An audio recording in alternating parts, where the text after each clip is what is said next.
الحمد لله رب العالمين والعاقبة للمتقين والصلاة والسلام على سيد الأنبياء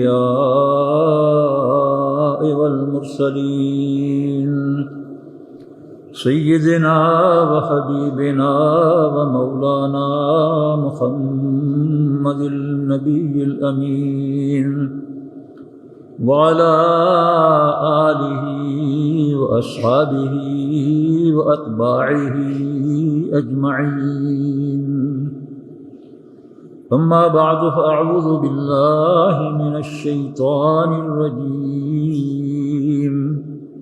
بسم الله الرحمن الرحيم. فلا وربك لا يؤمنون حتى يحكموك فيما شجر بينهم ثم لا يجدوا في أنفسهم حرجا مما قضيت ويسلموا تسليما. أولئك الذين أنعم الله عليهم من النبيين والصديقين والشهداء والصالحين. أولئك مع الذين أنعم الله عليهم من النبيين والصديقين والشهداء والصالحين وحسن أولئك رفيقا. صدق الله العلي العظيم. وقال النبي صلى الله عليه وسلم: والله لا يؤمن أحدكم حتى أكون أحب إليه من نفسه ووالده وولده والناس أجمعين. وقال النبي صلى الله عليه وسلم: والله لا يؤمن أحدكم حتى يكون هواه تبعا لما جئت به، أو كما قال النبي عليه الصلاة والسلام. سبحانك لا علم لنا إلا ما علمتنا إنك أنت العليم الحكيم. قابل احترام دوستوں، بھائیوں، بزرگوں اور عزیزوں، محترم بہنوں اور عزیز بیٹیوں، السلام علیکم ورحمۃ اللہ وبرکاتہ۔ اللہ تبارک و تعالیٰ کی کتاب قرآن مجید اور نبی اکرم صلی اللہ علیہ وسلم کی سنت اور حدیث، یہ اہل ایمان کے لیے روشنی ہے، رہنمائی کا ذریعہ ہے، اللہ تک اور جنت تک پہنچنے کا راستہ یہی دو چیزیں جو ہیں یہ بتاتی ہیں، اور ان پر عمل کرنے کے نتیجے میں ایک بندہ مومن جنت کو اپنا گھر بنا لیتا ہے، اور اللہ تبارک و تعالیٰ جنت میں اس کا گھر جو ہے اس کے لیے مقدر فرما دیتا ہے۔ آج مسلمان دنیا میں بڑی تعداد میں موجود ہیں، 1.5 ارب سے بھی زائد مسلمان موجود ہیں،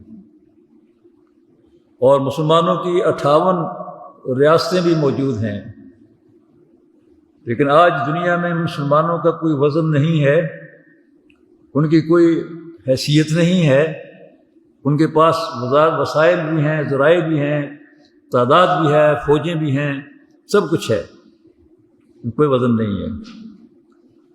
عرب کے معاشرے میں ریگستانوں کے رہنے والے صحابہ کرام تھوڑی تعداد میں تھے، وسائل بھی نہیں تھے زیادہ، پیٹ بھر کھانا بھی نہیں ملتا تھا، یہ ایسے حالات تھے۔ دنیا کی سپر طاقتوں نے ان کو چیلنج کیا تو انہوں نے ان کا بھرپور جواب دیا، اور وجہ اس کی کیا تھی؟ وجہ یہ تھی کہ وہ اللہ کے ساتھ جڑے ہوئے تھے۔ وَمَن يَعْتَصِم بِاللَّهِ فَقَدْ هُدِيَ إِلَىٰ صِرَاطٍ مُّسْتَقِيمٍ وَاعْتَصِمُوا بِاللَّهِ هُوَ مَوْلَاكُمْ فَنِعْمَ الْمَوْلَىٰ وَنِعْمَ النَّصِيرُ۔ جو اللہ سے جڑ جاتا ہے، اللہ اسے راہ مستقیم کی رہنمائی دیتا ہے اور اسے منزل پر پہنچاتا ہے، راستے میں نہیں چھوڑ دیتا۔ اور اللہ کے ساتھ جڑ جاؤ، وہی تمہارا مولا ہے، وہی تمہارا کارساز ہے، وہی تمہارا سہارا ہے، اور اس سے بہتر کوئی سہارا نہیں ہے۔ وہ بہترین سہارا ہے، بہترین مددگار ہے۔ نبی اکرم صلی اللہ علیہ وسلم نے اور صحابہ کرام نے اس اصول کو زبانی نہیں عملاً اختیار کیا تھا، اور اللہ تبارک و تعالیٰ نے پوری دنیا کے مقابلے پر ان تھوڑے سے لوگوں کو فتوحات ہی فتوحات عطا فرما دی، اور فتوحات کے نتیجے میں اللہ تبارک و تعالیٰ نے ان کی شان میں بھی اضافہ کیا، ان کے دین کی اشاعت میں بھی اللہ تبارک و تعالیٰ نے راستے کھولے، اور دنیا کی دولت بھی ان کے قدموں میں ڈھیر ہو گئی، اور دنیا کی پہلی ریاست پوری دنیا میں جس میں فلاحی ریاست کا تصور دیا گیا تھا، ویلفیئر اسٹیٹ، فلاحی ریاست، وہ مدینہ کی ریاست تھی۔ حضرت عمر رضی اللہ تعالیٰ عنہ کے دور خلافت میں اتنے وسائل آ گئے تھے کہ حضور نے جو نقشہ بتایا تھا کہ ہر غریب کی ضروریات کو پورا کیا جائے، ہر حاجت مند کی حاجت پوری کی جائے، ہر بھوکے کو کھانا کھلایا جائے، ہر ننگے کو کپڑا پہنایا جائے، ہر بیمار کو اس کا علاج کیا جائے، تو نبی اکرم صلی اللہ علیہ وسلم کا یہ ارشاد جو ہے حضرت عمر رضی اللہ تعالی عنہ کے دور میں عملاً یہ نافذ ہو گیا۔ آج دنیا کے وہ ممالک جو اپنے آپ کو ویلفیئر اسٹیٹ کہتے ہیں، ان سے اگر بات چیت کی جائے، یا ان کے جو اسکالرز ہیں، ان کے اہل علم ہیں، تو وہ خاص طور پہ ناروے کی بات کرتا ہوں۔ ناروے جو یورپ کا ایک بڑا مالدار ملک ہے، ان کا بھی بہت غریب ملک تھا، وہ ان کو پیٹرول کی دولت ملی، اور اس کو انہوں نے ٹھیک انداز میں استعمال کیا، اور انہوں نے فیصلہ کیا کہ ہمارے ملک میں ہر شخص جو ہے جس کا کوئی ذریعہ آمدنی نہیں ہے، ریاست اس کی ذمہ دار ہوگی، اور اس کا باقاعدہ جو وظیفہ ہوگا وہ اس کے اکاؤنٹ میں جاتا رہے گا۔ پہلی مرتبہ حضرت عمر رضی اللہ تعالیٰ عنہ نے یہ نظام بنایا تھا کہ ہر ضرورت مند کا وظیفہ، ہر ضرورت مند کی ضروریات کے لیے اس کا خرچہ اس کے گھر پہنچ جاتا تھا۔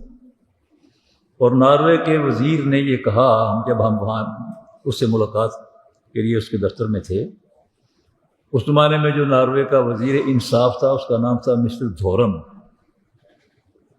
تو اس نے کہا کہ ہمارے ملک کے ہمارے بڑوں نے جب یہ ویلفیئر اسٹیٹ کا فیصلہ کیا تو قانون پارلیمنٹ میں پیش کیا گیا، اور سوچ بچار کی گئی کہ اس قانون کا نام کیا رکھا جائے۔ حیرانی تھی ہمارے لیے بھی، حیرت تھی ہمارے لیے بھی، خوشگوار حیرت۔ اس نے کہا کہ سب نے فیصلہ کیا دنیا میں سب سے پہلے ویلفیئر ریاست جو ہے، ویلفیئر اسٹیٹ جو ہے، فلاحی ریاست، وہ مدینہ کی ریاست تھی جو عمر بن خطاب کے دور میں وجود میں آئی۔ ہم نے اس قانون کا نام عمر لا رکھا ہے۔ پارلیمنٹ میں جو قانون پیش ہوا، جو منظور ہوا، ہمارے ریکارڈ میں وہ عمر لا ہے۔ ہماری یہ عظمت تاریخ میں موجود، لیکن پھر ہمارا وہ ماضی جو ہے اتنا شاندار، اور ہمارا حال انتہائی پست۔ کیوں؟ کیا دولت ختم ہو گئی ہے؟ نہیں، دولت کے خزانے مسلمان ملکوں کے پاس وافر ہیں۔ پاکستان کے پاس دولت بے انتہا ہے، لیکن اس ساری دولت کو چند مگرمچھ لوٹ رہے ہیں۔ ایک گروہ مگرمچھوں کا پیچھے ہٹتا ہے تو دوسرا گروہ موجود ہوتا ہے، وہ ہٹتا ہے تو تیسرا موجود ہوتا ہے۔ دیانت دار لوگ اس ملک کے اندر آنے کے راستے مسدود کیے گئے ہیں کہ دیانت دار لوگ نہ آئیں، خود کھاتے ہیں اور اپنے کرندوں کو اور اپنے ایجنٹوں کو کھلاتے ہیں، اور عوام الناس جو کروڑوں کی تعداد میں جو ہیں وہ بھوکے مرتے ہیں، وہ بیچارے خودکشیاں کرتے ہیں۔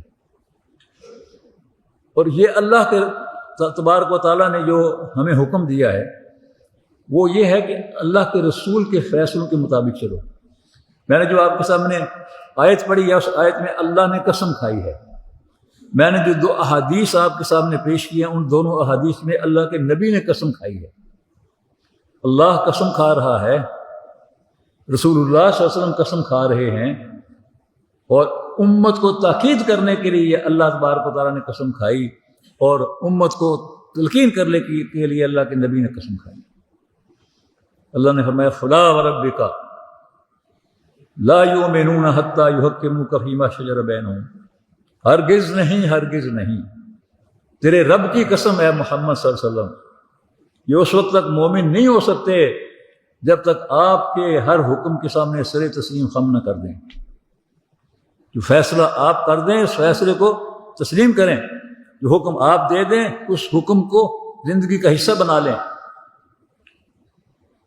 اور پھر آپ کا جو فیصلہ ہے اس فیصلے کے بارے میں دل کے اندر بھی کوئی خیال نہ ہو کہ یہ فیصلہ ایسا کیوں ہوا ہے، دل بھی اس کے لیے مطمئن، اس کے اوپر مطمئن ہو، سر بھی اس کے سامنے جھک جائے، عمل بھی اس کے مطابق ہو جائے، پھر یہ مومن ہے۔ وَيُسَلِّمُ تَسْلِيمًا، ہر معاملے میں سر تسلیم خم کریں جو آپ فیصلہ کر دیں۔ نبی اکرم صلی اللہ علیہ وسلم کے فیصلے تو موجود ہیں، رشوت حرام ہے، الراشی والمرتشی کلاہما فی النار، رشوت دینے اور لینے والا دونوں جہنمی ہیں۔ آپ نے سود کو حرام قرار دیا، قرآن نے سود کو حرام قرار دیا، اقربا پروری کو حرام قرار دیا، لوٹ مار اور کرپشن کو حرام قرار دیا،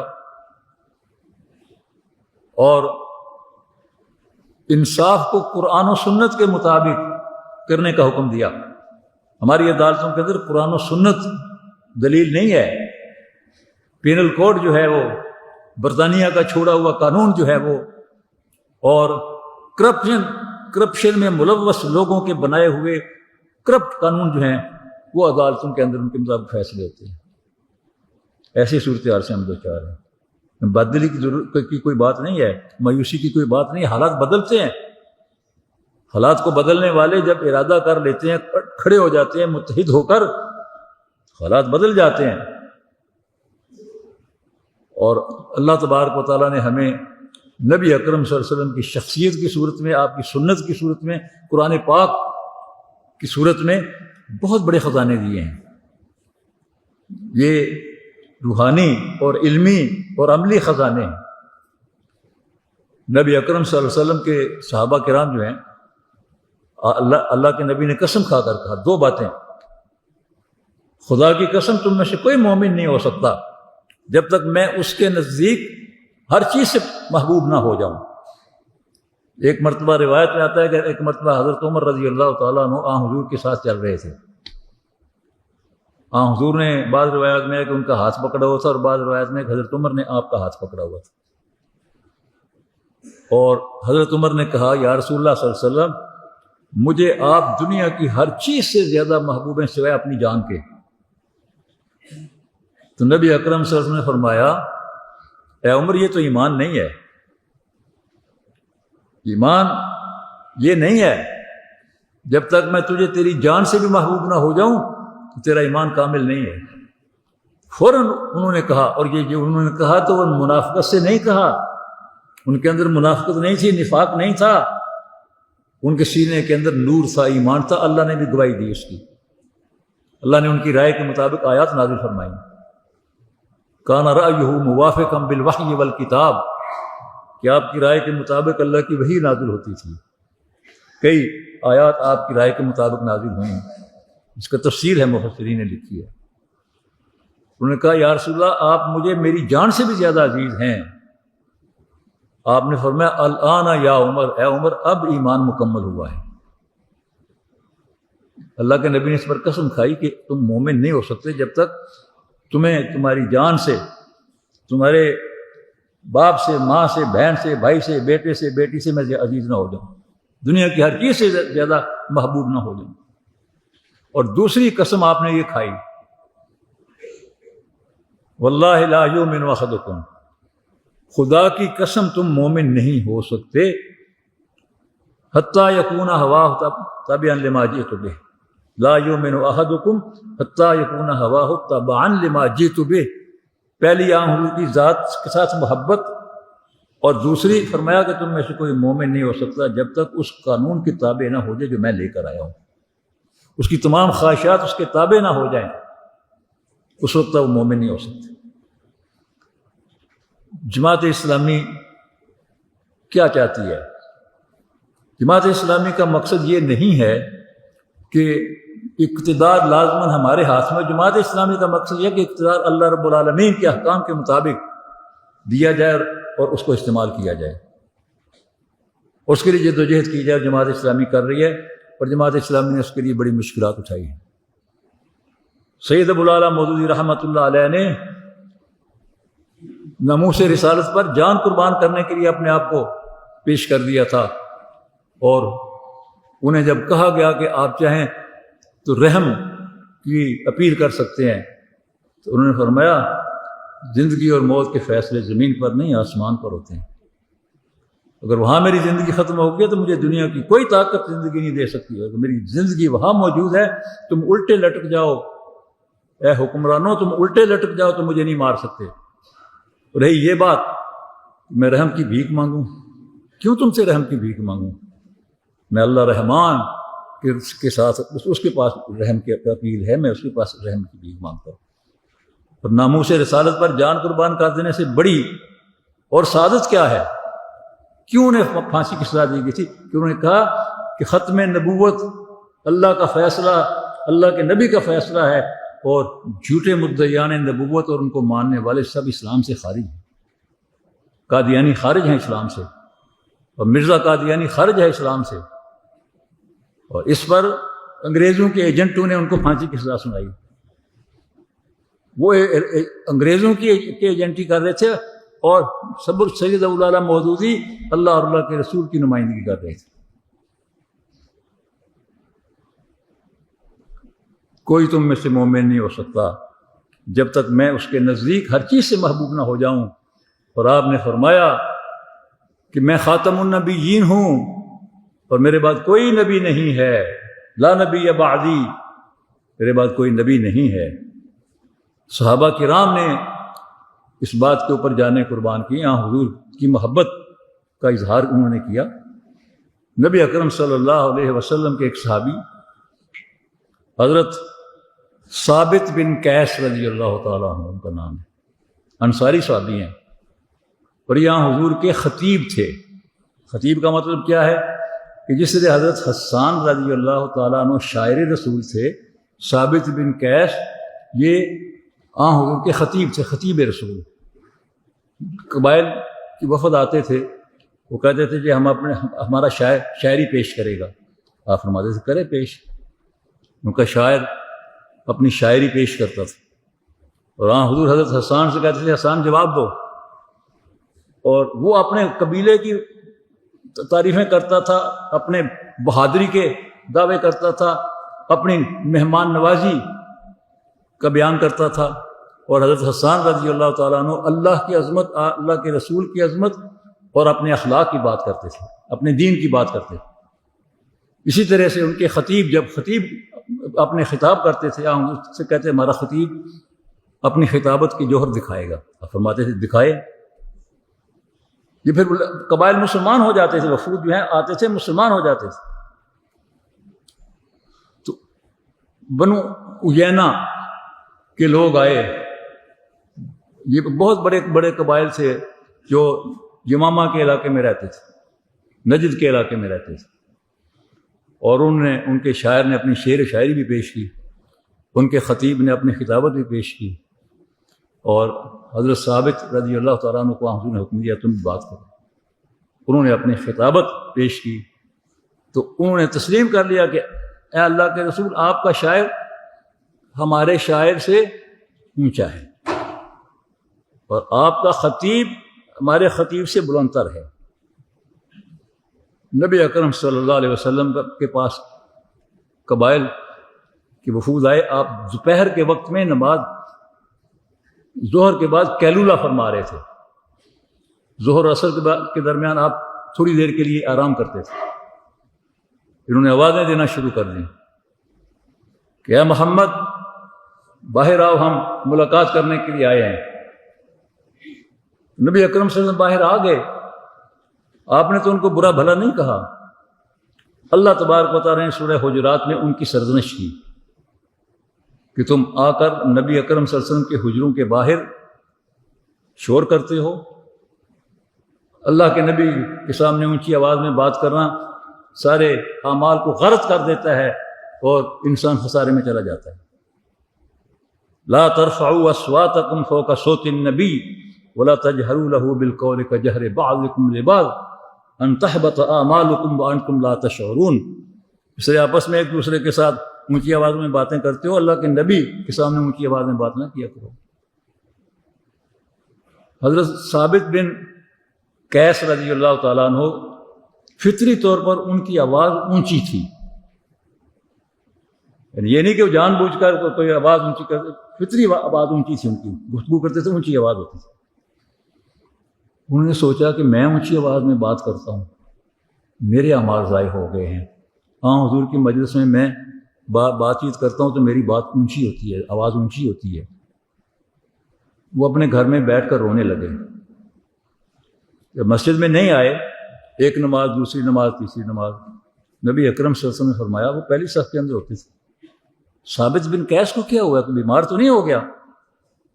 حضرت انس بن مالک رضی اللہ تعالیٰ عنہ کہتے ہیں کہ مجھے بھیجا گیا، میں نے جا کر دیکھا تو گھر کے اندر بیٹھے رو رہے ہیں، چادر اوپر اوڑی ہوئی ہے اور بیٹھے ہوئے ہیں۔ میں نے کہا کیا حال ہے آپ کا؟ ان کا اے میرے بھتیجے میرا حال بہت برا ہے، میرے اعمال ضائع ہو گئے ہیں۔ کیوں؟ کہ میں اونچی آواز میں بات کرتا تھا اور اللہ نے آیت نازل کر دی ہے میرے تو ان تحبط اعمالکم، تمہارے اعمال ضائع ہو جائیں۔ آ کر حضور کو انہوں نے بتایا کہ وہ تو اس سے بیٹھی ہوئی دوسرے کہہ رہی ہیں۔ آپ نے فرمایا نہیں، جاؤ جا کر اس کو بلا کے لے کے آؤ، یہ اس کے بارے میں نہیں ہے، یہ ان لوگوں کے بارے میں ہے جو آ کر میرے حجروں کے باہر بلند آواز میں نعرے لگا رہے تھے اور پکار رہے تھے۔ جب وہ گئے ان کے پاس اور جا کر کہا کہ اللہ کے رسول آپ کو بلا رہے ہیں، آئے، اب بات کر رہے ہیں تو حضور صلی اللہ علیہ وسلم کے قریب جا کر ایسے اس طرح بات کر رہے ہیں جس طرح سرگوشی کرتے ہیں۔ حضور نے مسکرا کر کہا کیا بات ہے ثابت؟ یا رسول اللہ میرے تو اعمال ضائع ہو گئے ہیں، تو میں تو جہنم کی ایندھن بن جاؤں گا۔ آپ نے فرمایا نہیں، اما ترضى ان تعيش حمیدا وتموت شہیدا وتدخل الجنۃ، کیا تو اس بات پر راضی اور خوش نہیں ہے کہ ایک سعادت مند زندگی گزارے اور شہادت کی موت دنیا سے جائے اور جنت میں داخل ہو جائے؟ تو ان لوگوں میں ہے کہ جن کے بارے میں میں یہ کہہ رہا ہوں کہ ان کی زندگی سعادت کی زندگی، ان کی موت شہادت کی موت اور ان کا داخلہ جنت میں یقینی۔ حضرت انس کہتے ہیں کہ ہم ان کو جب حضرت ثابت کو دیکھا کرتے تھے آ رہے ہیں تو ہم آپس میں کہتے تھے وہ جنتی آ رہا ہے، وضو کر رہے ہوتے تھے تو ہم کہتے تھے جنتی وضو کر رہا ہے۔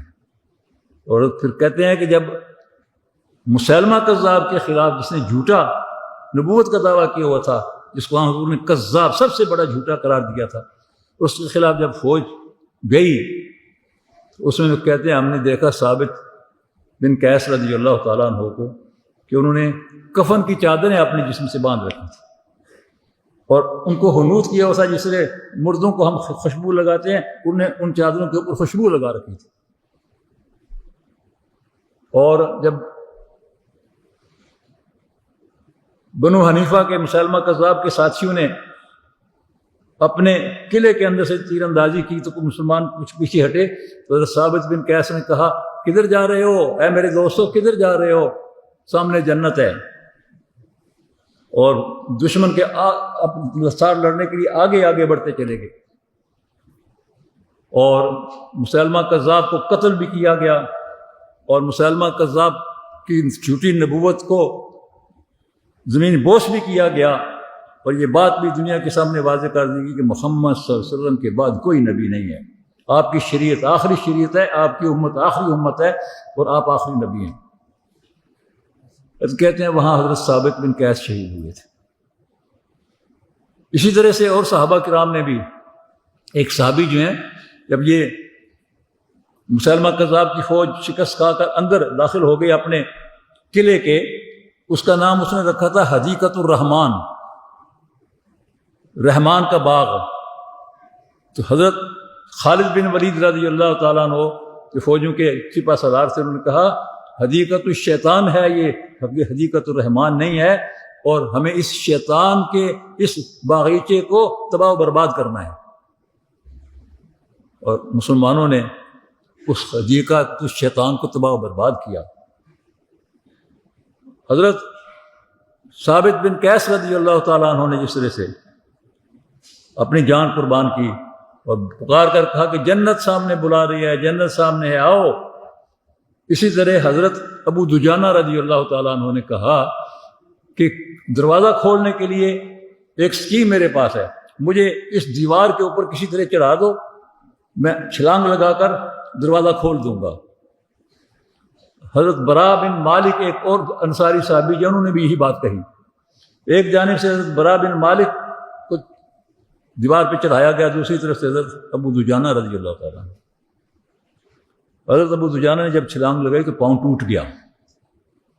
ٹوٹے ہوئے پاؤں کے باوجود یہ مجاہد دشمن سے لڑتا لڑتا دروازے تک پہنچ گیا، اور عین اس لمحے حضرت برا بن مالک بھی وہاں پر پہنچ گئے۔ ان کا پاؤں تو نہیں ٹوٹا تھا، وہ ٹھیک تھے، حضرت ابو دجانہ کا پاؤں ٹوٹ گیا تھا، اور دروازہ کھولا گیا۔ اور جب لڑائی شروع ہوئی تو مسیلمہ کذاب بھاگ نکلا۔ بھاگ کے جانا کہاں تھا، اس نے نہیں جا سکتا تھا کہیں، لیکن اس کے ساتھیوں نے کہا تم نے جھوٹی جھوٹی جھوٹی کہانیاں اس نے گھڑی ہوئی تھیں، اور کہتا تھا یہ آیات میرے اوپر نازل ہوئی ہیں۔ انہوں نے کہا کہ آپ تو ابھی ہمیں بتا رہے تھے کہ آپ پر آیات نازل ہوئی ہیں کہ فتح آپ کا مقدر ہے۔ نے کہا ایسی باتیں نہ آپ کو جان بچاؤ، یار جھوٹا تو جھوٹا ہوتا ہے۔ نبی اکرم صلی اللہ علیہ وسلم پر مشکل اوقات آئے، احد کے اندر آئے، جنگ حنین کے اندر آئے، جن کا تذکرہ قرآن کے اندر تفصیلاً ہے۔ ویسے مشکل مرحلے میں حضور صلی اللہ علیہ وسلم کے بارے میں قرآن کی گواہی، اذ تصعدون ولا تلوون علی احد والرسول یدعوکم فی اخراکم، یاد کرو اس وقت کو جب بغدر مچ گئی تھی اور تم منتشر ہو رہے تھے، اور اللہ کے رسول جو ہے اپنی جگہ سے نہیں ہٹے، تم ڈٹے ہوئے تھے اور تمہیں پکار رہے تھے میری طرف آؤ، الیہ الیہ عباد اللہ۔ وہ جھوٹا جو تھا وہ شکست کھا کر جب بھاگ رہا تھا، اور اسے کہا گیا کہ تم نے تو میں یہ سنایا تھا، یہ سنایا تھا، اس نے کہا ایسی باتیں نہ کرو۔ ظاہر جھوٹ تو جھوٹ ہوتا ہے، اور سچ اپنے آپ کو منواتا ہے۔ سچ ہمارے پاس ہے لیکن ہم اس کے علمبردار نہیں بن رہے۔ بجھی عشق کی آگ اندھیر ہے، مسلمان نہیں راہ کا ڈھیر ہے۔ کبھی عشق کی آگ ہوتی تھی تو مسلمان قوت تھا، اور اب عشق کی آگ بجھ گئی ہے تو مسلمان جو ہے وہ راکھ کا ڈھیر بن گیا ہے۔ نبی اکرم صلی اللہ علیہ وسلم، آپ کے صحابہ کرام جنگ حنین میں نبی اکرم صلی اللہ علیہ وسلم آگے آگے بڑھ رہے تھے، اور آپ اعلان بھی کر رہے تھے، یعنی چھپ کر نہیں آگے بڑھ رہے تھے۔ اس موقع پر آپ کی زبان کے اوپر جو الفاظ تھے وہ حدیث میں بیان ہوئے، انا النبی لا کذب انا ابن عبد المطلب، میں اللہ کا سچا نبی ہوں۔ اور جھوٹا نبی تو بھاگا تھا اس وقت کہ نہیں اپنی جان بچاؤ، اس وقت باتیں نہ کرو۔ یہ اللہ کا سچا نبی کہہ رہا ہے میں اللہ کا نبی ہوں، اس میں کوئی شک شبہ نہیں ہے۔ انا ابن عبد المطلب، میں عبد المطلب کا بیٹا ہوں، چھپایا نہیں ہے، بتا رہے ہیں کہ میں تمہارے مقابلے پر موجود ہوں۔ اور اس وقت شدید لڑائی ہو رہی ہے، تیروں کی بارش ہو رہی ہے، اور بہت مشکل وقت ہے۔ اللہ نے فرمایا لقد نصرکم اللہ فی مواطن کثیرۃ ویوم حنین، اللہ نے کئی مرتبہ تمہاری مدد کی، اور یوم حنین کو تو خاص طور پر اللہ نے تمہاری مدد کی۔ جب مشکل وقت آ گیا تھا، جب تمہارے قدم اکھڑ رہے تھے، اللہ نے تمہاری مدد کی اور فتح عطا فرمائی۔ اور اس فتح کے بعد نبی اکرم صلی اللہ علیہ وسلم کے کارنامے جو ہیں وہ آپ کی شایان شان۔ جب فتح ملی تو 6000 قیدی مرد و خواتین وہ آپ کے ہاتھ آئے، اور یہ بنو حوازن وہ قبیلہ ہے جس کی ایک شاخ بنو سعد ہیں، حلیمہ سعدیہ اسی قبیلے سے تعلق رکھتی تھی، جنہوں نے یہاں حضور کو دودھ پلایا تھا، جو آپ کی رضائی ماں تھیں۔ اور حلیمہ سعدیہ تو اس وقت فوت ہو چکی تھیں، وہ حضور کے پاس مدینہ میں آئی تھیں، اسلام لائی تھیں، اور حضور ان کی بہت خدمت کرتے تھے، وہ تو فوت ہو چکی تھیں۔ لیکن ان قیدیوں میں حضور کی رضائی بہن شیمہ سعدیہ وہ بھی تھیں، اور انہوں نے حضور کی طرف بڑھ کر کہا، اے اللہ کے رسول، میں آپ کی بہن ہوں۔ آپ نے فرمایا اچھا، کوئی علامت؟ کیا آپ کو یاد ہے کہ آپ نے ایک مرتبہ میری پیٹھ پر دانت سے ایک مجھے زخم لگایا تھا بچپن میں؟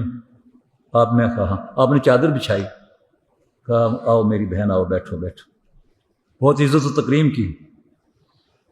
تو شیمہ نے جب حضور سے کہا کہ میں شیمہ ہوں، اور پہچان لیا، جو بچپن میں ان کو اٹھا کر کھلاتی تھیں، کھیل کود کے ساتھ حضور اس کے ساتھ بہت خوشی مناتے تھے۔ اس سے چھوٹا بھائی جو تھا، بلکہ اس سے 2 درجے چھوٹا بھائی جو تھا، وہ حضور کا دودھ شریک تھا۔ یہ اس وقت کوئی 6 سال کی تھیں جب حضور حلیمہ سعدیہ کے پاس آئے۔ ان کا کہ یا رسول اللہ، فلاں فلاں فلاں آدمی کو آپ رہا کر دیں۔ آپ نے فرمایا رہا کر دیا۔ جب وہاں سے اٹھیں آپ کی مجلس سے، لوگوں نے کہا شیمہ کیا لے کے آئی ہو؟ کہ فلاں فلاں فلاں لوگ جو ہیں وہ آزاد ہو۔ ان کا یہ تو کوئی بات نہ ہوئی، واپس چلی گئیں۔ اے اللہ کے رسول، بنو حوازن کے تمام لوگوں کو آپ تمام قیدیوں کو رہائی دے دیں۔ اور اللہ کے رسول نے فرمایا، اے میری بہنا، میں نے سب کو آزاد کر دیا ہے، اور جو مال غنیمت ہے، اونٹ بکریاں اور دوسرا مال ہاتھ میں آیا ہے، بنو ہاشم کے لوگوں کا تو میں واپس کر دیتا ہوں، لیکن باقی لوگوں کے پاس جو تقسیم ہوا ہے وہ واپس کرنا وہ ممکن نہیں ہے۔ جن جن صحابہ کو پتہ چلا، حضرت عمر نے اعلان کیا کہ اے لوگو، اللہ کے نبی نے بنو حوازن اور بنو سعد کے تمام مال غنیمت جو ہے اپنی طرف سے بنو ہاشم کی طرف سے ان کو دے دیا ہے۔ تو صحابہ کرام نے بھی کہا ہم بھی دیتے ہیں۔ حضور صلی اللہ علیہ وسلم کے ساتھ محبت، حضور صلی اللہ علیہ وسلم کے ساتھ عقیدت، ہر قدم پر کامیابیاں صرف یہ نہیں ہوتی کہ آپ نے فتح پا لی، کامیابی یہ بھی ہوتی ہے کہ دلوں کو فتح کر لیا۔ اور اللہ کے نبی فاتح القلوب تھے، اور ہم انہی کی امت ہیں۔ ہمارے اوپر جب ظلم ڈھائے جا رہے ہیں، غزہ کے اندر دیکھ لیجئے کیا صورتحال ہے، اپنے ملک کے اندر ہمارے ساتھ کیا ہو رہا ہے، کیا ظلم ڈھائے جا رہے ہیں، ہر روز قیمتیں بڑھ جاتی ہیں، اور حکمران دعوے کرتے ہیں کہ مہنگائی ختم ہوگی، مہنگائی کم ہوگی، جھوٹ بولتے ہیں، اور کھلم کھلا جھوٹ بولتے ہیں، اور کوئی ان کو شرم نہیں آتی۔ ایسے بے شرم حکمرانوں کے مقابلے پر کھڑے ہو جانا یہ دین کا تقاضا ہے، یہ لازمی چیز ہے۔ ہم کلاشنکوف اٹھا کر نہیں مقابلہ کرتے، ہم انشاءاللہ العزیز رائے عامہ کی قوت سے مقابلہ کریں گے، اور حالات کو بدلیں گے انشاءاللہ۔ حالات سے بدل اور مایوس ہونا یہ ایمان کے تقاضوں کے منافی ہے۔ وَلَا تَيْأَسُوا مِن رَّوْحِ اللَّهِ إِنَّهُ لَا يَيْأَسُ مِن رَّوْحِ اللَّهِ إِلَّا الْقَوْمُ الْكَافِرُونَ۔ اللہ کی رحمت سے مایوس نہ ہو جاؤ، اور امید رہو۔ اللہ رب العالمین اپنے بندوں کو مایوس نہیں کرتا۔ صلی اللہ تعالیٰ سے دعا ہے کہ اللہ تبارک و تعالیٰ ہمارے اس ملک کو اور تمام بلاد اسلامیہ کو ظلم و ستم سے پاک فرمائے۔ اللہ تعالیٰ غزہ و فلسطین اور کشمیر کے مظلومین کی خصوصی مدد فرمائے، اور اسلام دشمنوں کو اللہ خائب و خاطر فرمائے اور اپنی گرفت میں لے لے۔ وآخر دعوانا ان الحمد للہ رب العالمین۔